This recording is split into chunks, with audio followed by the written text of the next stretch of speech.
सुप्रभात बच्चों, कैसे हैं आप सब। उम्मीद है आप लोग बिल्कुल ठीक होंगे। तो जैसा कि हमने लास्ट क्लास में लोकगीत के बारे में पढ़ा था, मुझे उम्मीद है आपको उसमें कोई कठिनाई नहीं हुई होगी। तो चलिए चलते हैं आज के हमारे अगले टॉपिक की तरफ। अगला टॉपिक जो है हमारा वो है भजन गीत, है ना। तो भजन गीत क्या है? इसमें शास्त्रीय संगीत की तरह बंधन नहीं रहता, ठीक है।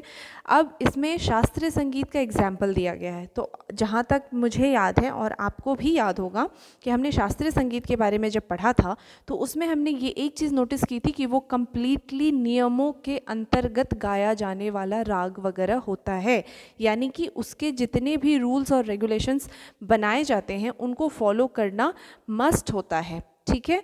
वो पूरा का पूरा नियम पर ही गाया बजाया जाता है। उसमें बहुत सारे नियम होते हैं, ताल के नियम होते हैं, राग के नियम होते हैं, गीतों का गाने का समय तक निर्धारित किया रहता है, ठीक है।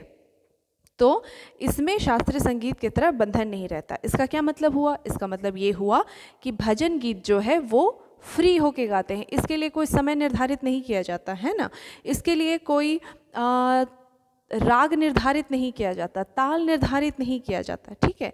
जिन गीतों में ईश्वर का गुणगान या उनसे प्रार्थना की जाती है उन्हें भजन गीत कहते हैं। सीधा सा और बिल्कुल इजी सा एग्जाम्पल मैं आपको दूं तो जब हम मॉर्निंग असेंबली के लिए असेंबल होते हैं, सब लोग एकत्रित होते हैं, तो हम अपने दिन की शुरुआत किससे करते हैं? प्रेयर करके, प्रार्थना करके, ईश्वर को याद करके, उनकी वंदना करके दिन की शुरुआत करते हैं। तो ये एक तरह का भजन गीत हो गया। क्यों?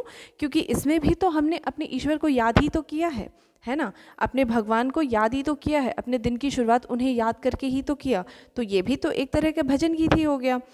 या फिर आप अपने घर में देख लें, पूजा पाठ हो या फिर कोई भी ऐसा शुभ कार्य हो जिसमें हम भगवान की वंदना करते हैं, वो सब भजन गीत में आता है ना।